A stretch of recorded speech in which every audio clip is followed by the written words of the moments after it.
ఇవాళ నేను మటన్ చేద్దాం అనుకుంటున్నాను. అందులో నాకు ఇష్టమైన గోంగూర మటన్. నాకు మా అన్నకి గోంగూర మటన్ అంటే చాలా ఇష్టము. సో నేను ఇవాళ కొంచెం మారుద్దాం అనుకుంటున్నాను. గోంగూర మటన్ లేకి మెంతాకు, పాలకూర అది బ్యాలెన్స్ చేయడానికి కొంచెం బెల్లం కూడా వేద్దాం అనుకుంటున్నాను. బెల్లం ఇంకో యూట్యూబ్ లో చూశాను, చాలా బాగొస్తుందంట, ఫ్లేవర్స్ అన్ని బ్యాలెన్స్ అవుతుందంట. నువ్వే టెన్షన్ పడుకునే బాగా చేస్తాలే. నువ్వు కూర్చో కూర్చో కూర్చో కూర్చో కూర్చో కూర్చో. సో ఎక్కడ చెప్తున్నాను, మెంతాకు, పాలకూర, బెల్లం. సో దాంతో పాటు కొంచెం కూరగాయలు కూడా ఉన్నాయి.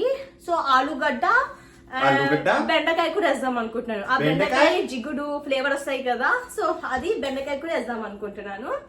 ఏంటి ఏమో చెప్తున్నావు? ఫ్లేవర్స్ వస్తాయంట, బాగుంటదంట. సో వేసి చూద్దాం.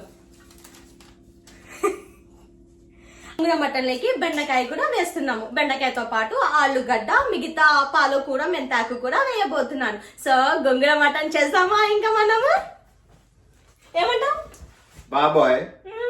నీకో దండం తల్లి, నాకు గోంగూర మటన్ ఇవ్వద్దు. మొత్తానికైతే నా గోంగూర మటన్ రెడీ అయిపోయింది. ముద్ద కలిపి పెట్టుకున్నాను. తినే ముందు ఒక వీడియో తీద్దామని తీసుకుంటున్నాను. నోరైతే నాకు ఊరుతుంది. మటన్ ముందు ఉంటే నేను అస్సలు ఆగలేను. ఏ దానికైనా ఆగుతాను, కానీ మటన్కి మాత్రం నేను అస్సలు ఆగలేను. మీరు కూడా ఇంట్లో గోంగూర మటన్ చేసుకోండి, కానీ దాంట్లో ఆలుగడ్డలు, బెండకాయలు మాత్రం వేయకండి. నేను ఏదో సరదాగా అన్నాను. సో ఇంకా తినేసేయాలి, ఆకలేసేస్తుంది. Bye bye. మీకు వీడియో కానీ నచ్చితే please like, share, comment and అక్కడ ఒక గంట బటన్ కనిపిస్తుంది కదా, దాన్ని ప్లీజ్ నొక్కండి. Thank you.